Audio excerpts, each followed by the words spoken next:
Hello, and welcome to One Cool Thing, PC Mag's daily show where we talk to you about one cool thing that we've been testing here at PC Labs. I'm Tom Brandt, this is Sasha Stegan, and today we are showing off the Google Home Mini. Yes. We have the Google Home Mini here, and of course we are comparing it to an Amazon Echo Dot and a larger Google Home.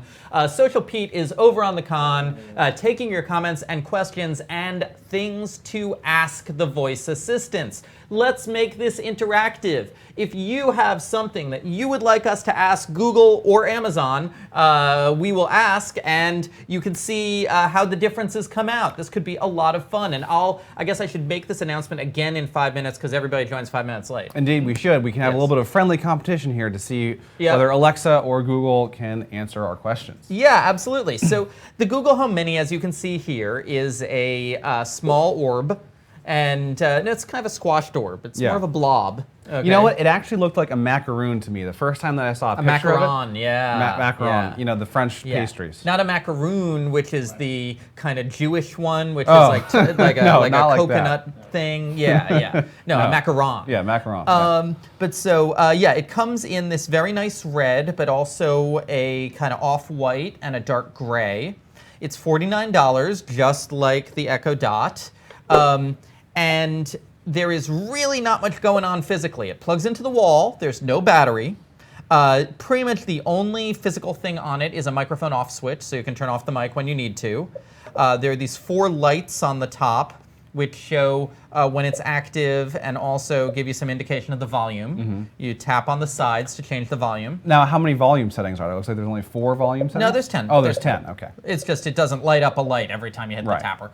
And then the biggest minus really here, so it sounds better than the Echo Dot. It looks better than the Echo Dot. Oh, definitely. Yeah. Unquestionably. The biggest minus here is that a lot of people, I've talked to a lot of people who have Echo devices, and a lot of people who use the Echo Dot use this. This is the 3.5 millimeter line out jack. And of course, the Echo Dot also has Bluetooth in and out. And the Google Home Mini, while it sounds better, looks better, answers free-form queries better than, no, stop that.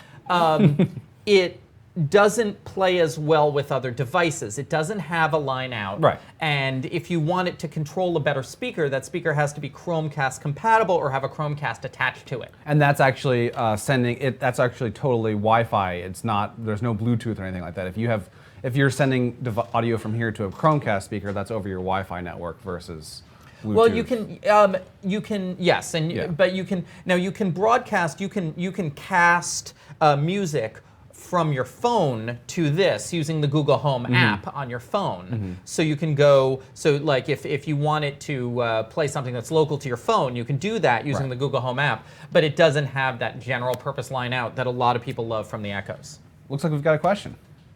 Someone wants you to ask Google Home what the meaning of life is. Let's do it. Okay, so as we said, and I'm going to repeat this every couple of minutes, if you have any questions for us to compare the googly and Amazonian responses to, let's do it. So I'm going to turn up our volume a bit. Hey Google, what is the meaning of life? Life, noun, the condition that distinguishes animals and plants from inorganic matter, including the capacity for growth, reproduction, functional activity, and continual change preceding death. The meaning of life is a dictionary definition. Google went for the literal meaning. meaning Echo, what is the meaning of life? The meaning of life depends on the life in question. 42 is a good approximation. Echo's a little sassier. Little existential. Little sassier here. Yeah, some jokes there. Okay. Yep. But so I don't have a joke. No, yes you do. Yes you do. You just told one. Okay.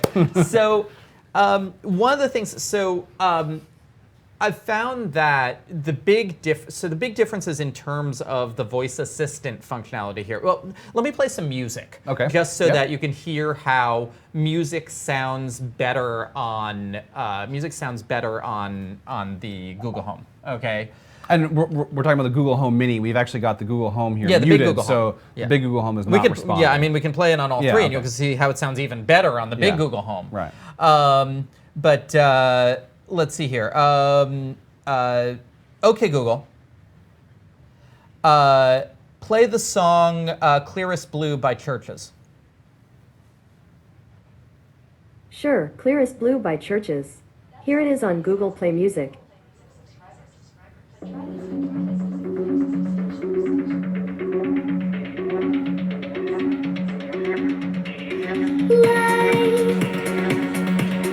So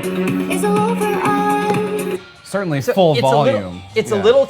Oh my God! We have some. What is going on? We have some issues with other Google Home devices, namely smartphones, Okay. that are playing the This same i- stuff elsewhere in the studio. Somebody has to go mute that. Someone can. Yeah. No, seriously, somebody has to go turn that off.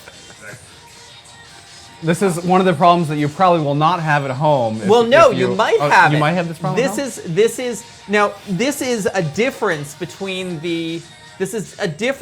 the promised functionality that Google has had and the actual function that we're seeing. Okay, Google has said that Google Home speakers, whichever is the nearest. I'm not Google's sure how list. to All right, help let's with that yet. pause you here. Whichever is the nearest one is supposed to mic's off. respond. Right, sure. But what we've been seeing with these early releases is that they cannot figure that out. Well- And so I end up triggering every Google device within earshot. So that brings up an interesting point, though. Does that policy include the Google Assistant on your phone? It should, but it doesn't. So that only applies to, let's say you have multiple Google Homes or Google Homes Minis. That really only applies to the speakers. Yeah, and what they said at the Google Home event is that they will work as a multi-room audio system. You should be able to say play such and such song on such and such Right. speaker. But what I've been finding is that it's triggering my phones all the time. So essentially then what you're saying is the ideal scenario would be when you're home, turn off your Google Assistant always listening thing on your phone. Yeah. Which is kind of cumbersome to do when you remember to do that when you come home, and then assuming you have one of these speakers, and then when you leave home again, if you like to use Google Assistant on the road, turn it back on. That's a bit cumbersome. It looks like we have another question. We have another question for the speakers. Great. Is Bitcoin worth mining? At this point, the answer is absolutely not. You need to basically have an Icelandic warehouse full of high-end NVIDIA graphics cards to get anything out of Bitcoin mining at this point. But yeah, let's ask him. Echo, is Bitcoin worth mining? The U.S. Department of Justice could have made 10 times more by waiting to sell the Bitcoin seized as part of the Silk Road arrest, CNBC reports. The sale of the cryptocurrency netted the U.S. over $48 million at $334 per Bitcoin. Echo, stop. Tuesday's- So basically, Somebody said it's a yes. Well, no. What she's saying is that it's worth holding onto your Bitcoin. Okay. Okay. But But no, let me. Is the mic Now on or off? let's unmute. Okay. Okay. I think the mic is Now it's. The mic's back on. great. Hey Google, is Bitcoin worth mining? Here's a summary from the website theconversation.com. Most people are bamboozled by Bitcoin. Bitcoin is an online form of money. Each one is currently worth around 290 pounds.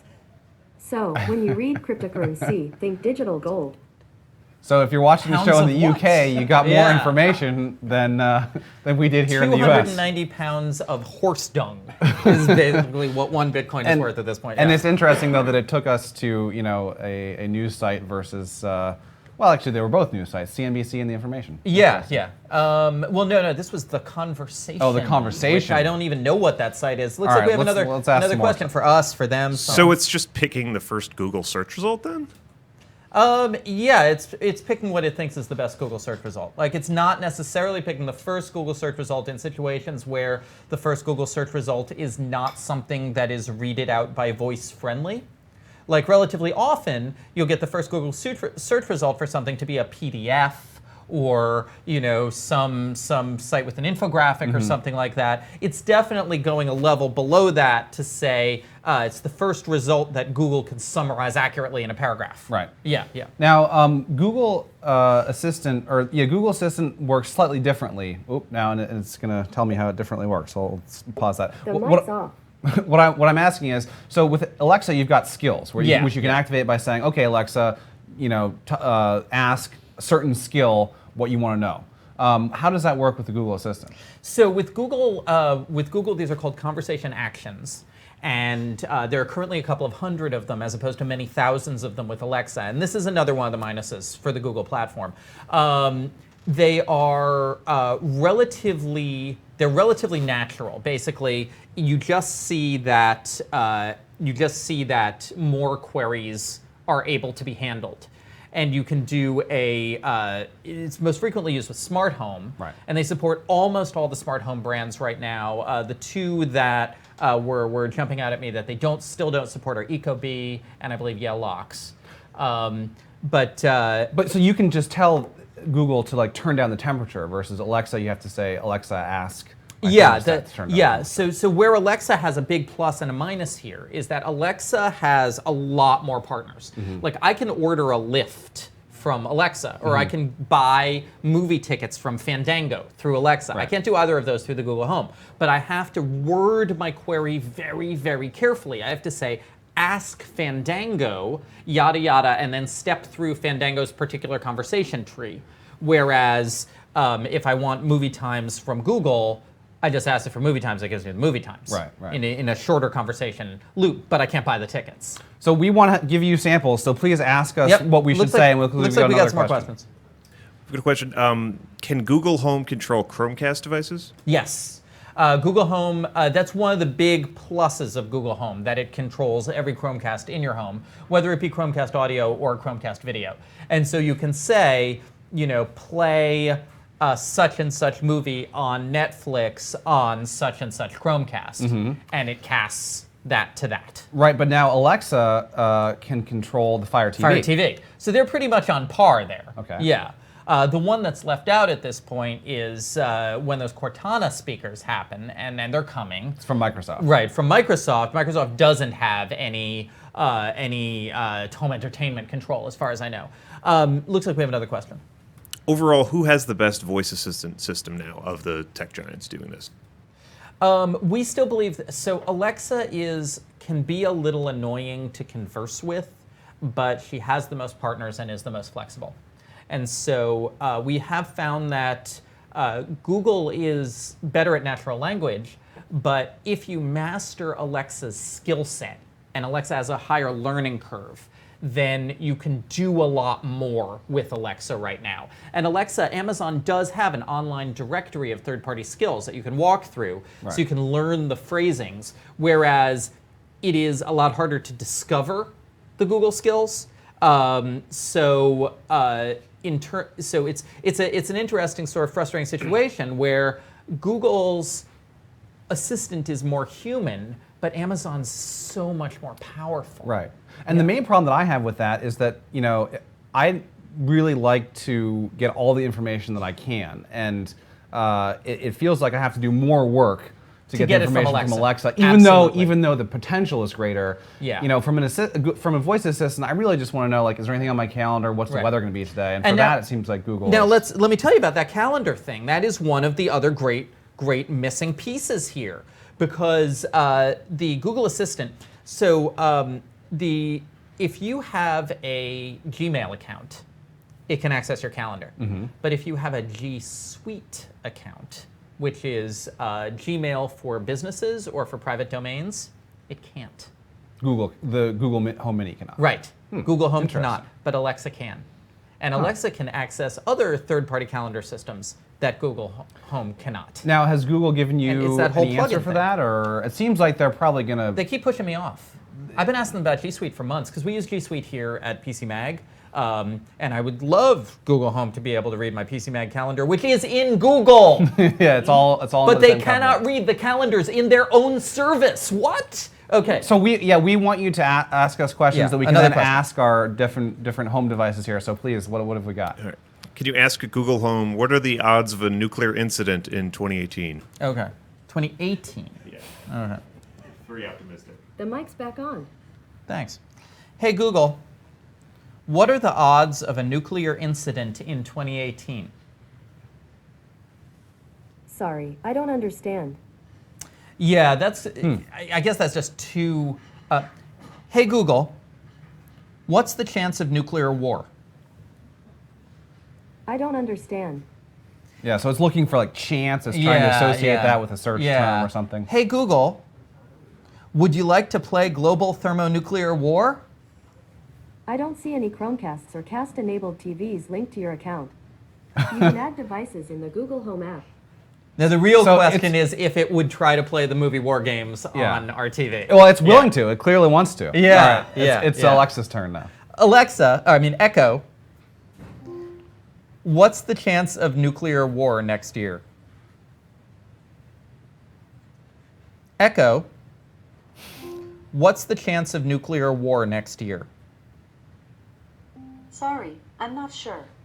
That's probably... That's a better equivocating yeah. answer, though. Google just doesn't really Yeah. understand. So let's take another one. I was wondering if you had to ask like where the doomsday clock is right now or something. That's a good one. That's a Yeah. good one. Echo, ask the doomsday clock.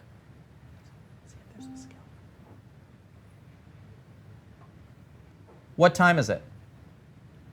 It is 2.5 minutes to midnight. Echo will That's give pretty you the good. doomsday That's clock. pretty good. Um, Oh, wait. okay, Google. An Australian court has ruled a man's unsent text message can be an official will. The BBC. Wait, Echo, stop. The text message includes They've taken It's over. doomsday. 2.5 minutes have passed really quickly. Okay. Okay, Google. That's not a name I can respond to. What is the time on the doomsday clock?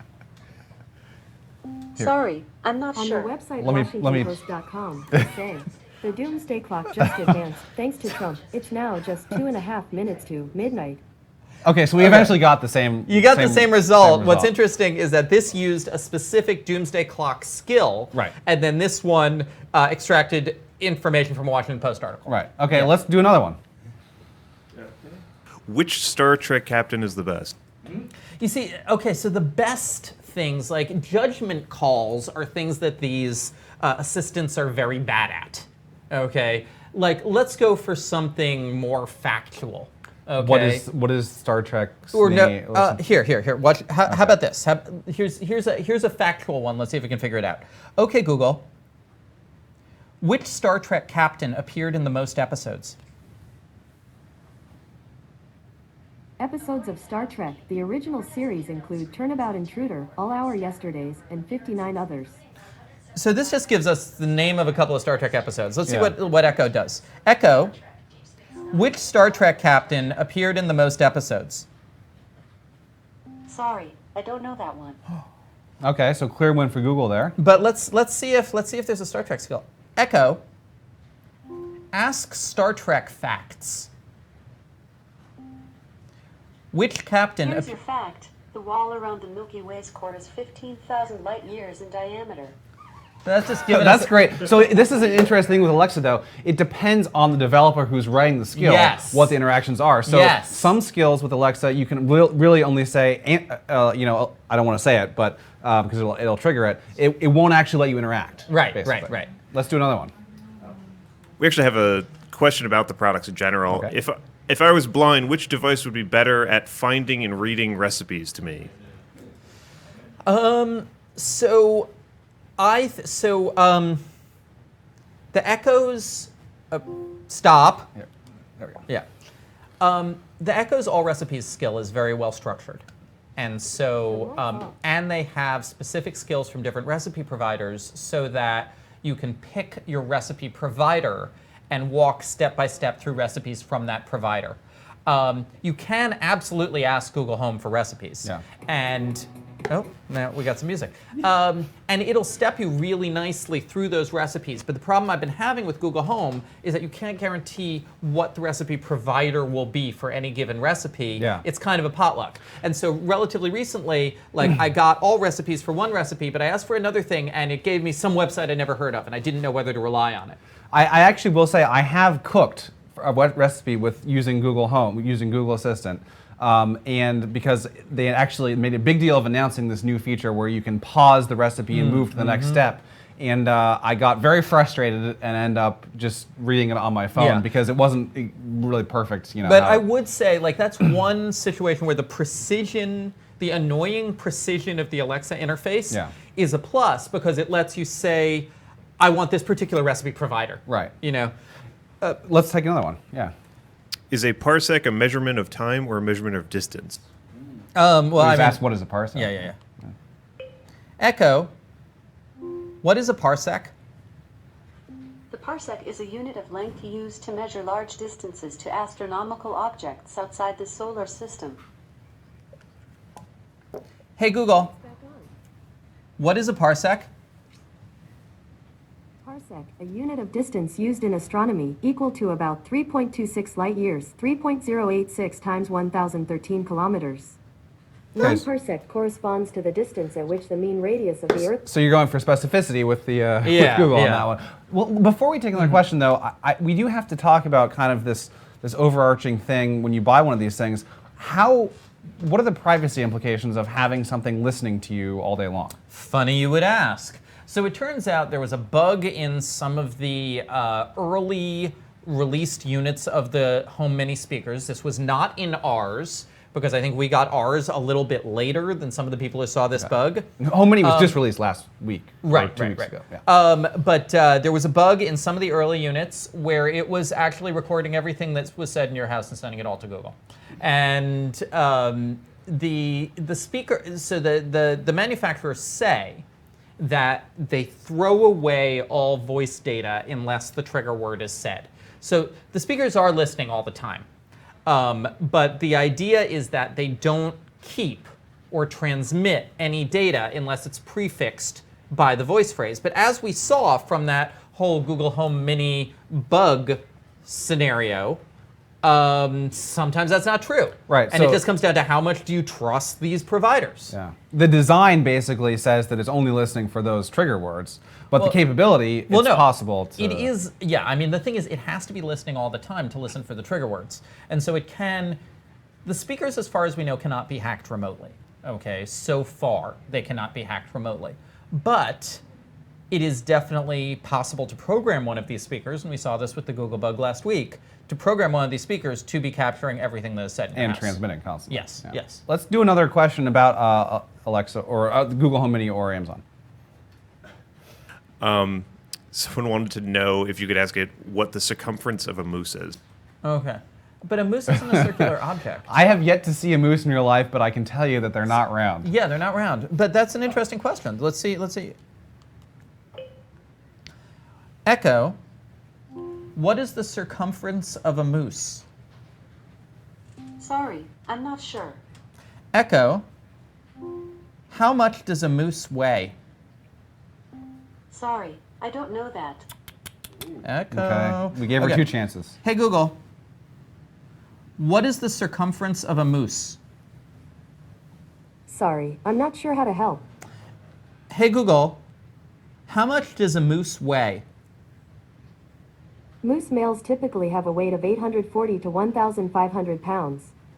Now- Females typically have a weight. Now it's funny because Google actually several times has called out animal facts Yeah. as a thing that they really like to Oh, do. really? Yeah. Okay. They've called out a lot of things that they really like to do, and they Yeah. want you to But one of try. them, like very specifically, was animal facts. Okay. Like they're into animal facts. So I guess if animal facts are a purchase driver for you, then you have to go with Google. Yeah, and really they're it's the animal facts company. It's the same thing as if you type into the Google search box, what Yeah, is yeah. circumference of a moose? You're probably not going to find one of those boxes at the top of the results that tell you what the circumference of a moose is, because that doesn't exist. So, Yeah, yeah. So, but yeah.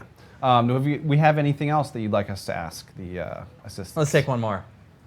What was the first MMO? Oh, interesting. Echo, what was the first MMO game? Sorry, I'm not sure. Echo, what was the first massively multiplayer online game? Sorry, I don't know that. Okay. Hey Google, what was the first MMO game? On the website iml.ju.ufl.edu, they say, it wasn't until 1997, with Ultima Online, that the genre started to become popular. Massive multiplayer online role-playing games evolved out of MUDs. These games host a large number of players logging into the same world to play out their game. Okay. So closer, there's but your still Google not- search. No, Yeah. there's your Google search. And Yeah. I was actually going to say something like Tiny Mud. Yeah. Because I actually have. I had a friend in college who had to drop out because she was spending too many hours playing MUDs in the computer lab. What year? This would be 93, 94. Okay, so this is a little bit late then. Yeah, no, like it Well, said they started and they said Ultima Yeah. Online, but then they said MMOs rose out of Right. MUDs, which is Right. is Okay. the accurate assessment. There you go. So Yeah, so actually, yeah, if we're all good with questions here. Great. We were just talking about the Google Home Mini. Yep. But and if I touch it, it will play us more music. So Google Home Mini, $49. But we of course have they have the bigger Home, which is $149. The Home Max, which we haven't gotten yet, which is We could fill this whole thing with Google with Exactly. assistant speakers. A couple years ago, it would only have been the Echo. right. The Max I think is $399, Okay. and that's got like big bass. Okay. We should also mention Apple and Microsoft too, Apple right? and Microsoft are also playing. There's like 6 Echoes right now. Okay. The Home Mini is 3.5 stars and not our editor's choice, and that is largely not down to the difference between the Home Assistants, but down to the fact that it does not have a line out or standard Bluetooth, and therefore does not play as well with other speakers and audio devices around the home. Right. And the Alexa or the Echo Dot does. And the Echo Dot does, which makes the Echo Dot a more flexible product. That said, as you've seen, it's attractive, it sounds decent for a tiny speaker, and Google answers a lot of queries interestingly. So it's definitely one to think about if you don't need that generic Bluetooth or line out capability. Okay, so Google Home Mini, $49. We gave it 3.5 stars. Be sure to read the full review at pcmag.com. As always, ask us any tech questions you might have on Facebook or Twitter, and we will be back on Monday at 10 a.m. Eastern Time to show you yet another one cool thing. Thanks a lot for watching, and have a good weekend.